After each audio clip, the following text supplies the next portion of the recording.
Hello everyone, আসসালামু আলাইকুম। আজ আমি ভাপা পুলি পিঠার রেসিপি নিয়ে হাজির হয়েছি।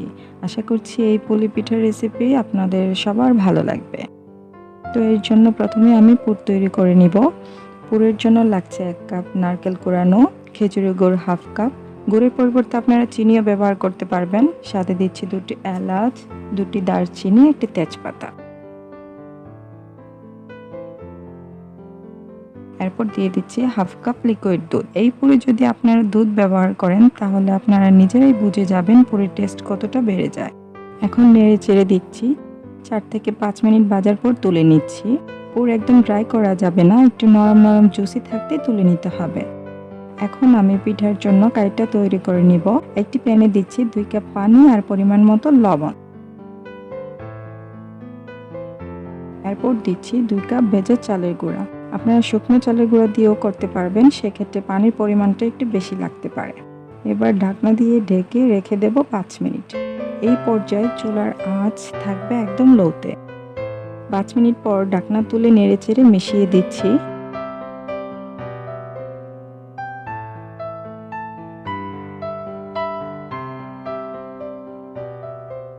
আবার ঢাকনা দিয়ে ঢেকে রেখে দেব 4 মিনিট। কাইটা যত সেদ্ধ হবে ডো তত সফট হবে আর পিঠা তৈরিও ভালো হবে। এখন আমি এটাকে গরম থাকা অবস্থায় চুলা থেকে নামিয়ে এবার ভালোভাবে মথে একটা ডো বানিয়ে নিব।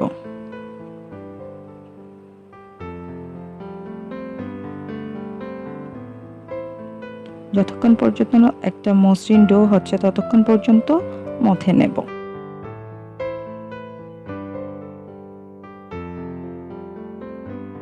এবার আমি ডো থেকে অল্প পরিমাণে কাই নিয়ে গোল গোল বল বানিয়ে নিচ্ছি।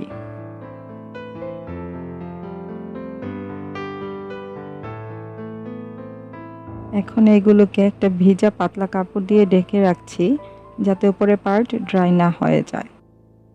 এবার আমি একটি কাই নিয়ে একটা ছোট রুটি বানিয়ে নিব।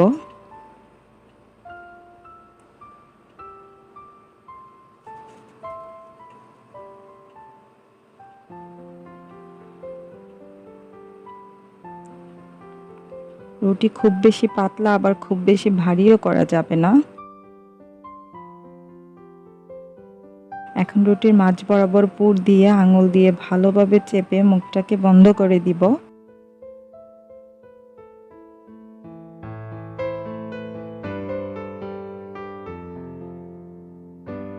এরপর এক সাইড থেকে 2 আঙ্গুল দিয়ে চাপ দিয়ে ফোল্ড করে দিতে হবে। আমি কিভাবে করছি একটু খেয়াল করলে বুঝতে পারবেন।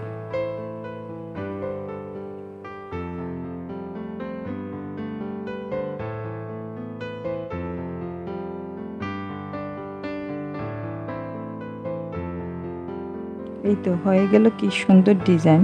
এইভাবে আমি কয়েকটি বানিয়ে নিয়েছি। এখন আরেকটি অন্য ওয়েতে দেখাচ্ছি।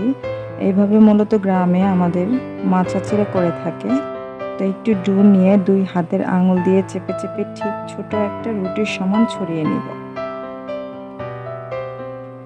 দেন একটু পুর নিয়ে আবার ঠিক আগের মতো ভাঁজ করে ভালোভাবে চেপে চেপে ডিজাইনটা করে নিচ্ছি।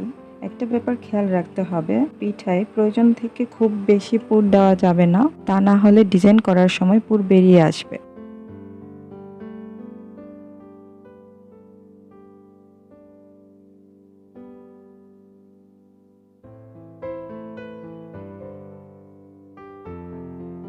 তো আমার সবগুলি পিঠা বানানো হয়ে গিয়েছে। এইবার পিঠাগুলি ভাপ দেওয়ার জন্য আমি রাইস কুকারে আগে থেকে পর্যাপ্ত পরিমাণে পানি ফুটিয়ে নিয়েছি। হালকা একটু তেল ব্রাশ করে নিয়েছি যাতে পিঠা নিচে লেগে না যায়। এখন আমি সাবধানে পিঠাগুলি আস্তে আস্তে দিয়ে দিচ্ছি। আপনারা এখানে যে কোনো স্টিম বা ভাপ দিয়ে নিতে পারেন। এখন 10 থেকে 12 মিনিট অপেক্ষা করব। তো হয়ে গেল আমার ভাপা পুলি পিঠা। পিঠার রেসিপিটি ভালো লাগলে লাইক, কমেন্ট, শেয়ার এবং চ্যানেলটি সাবস্ক্রাইব করে পাশে থাকবেন। আল্লাহ হাফেজ।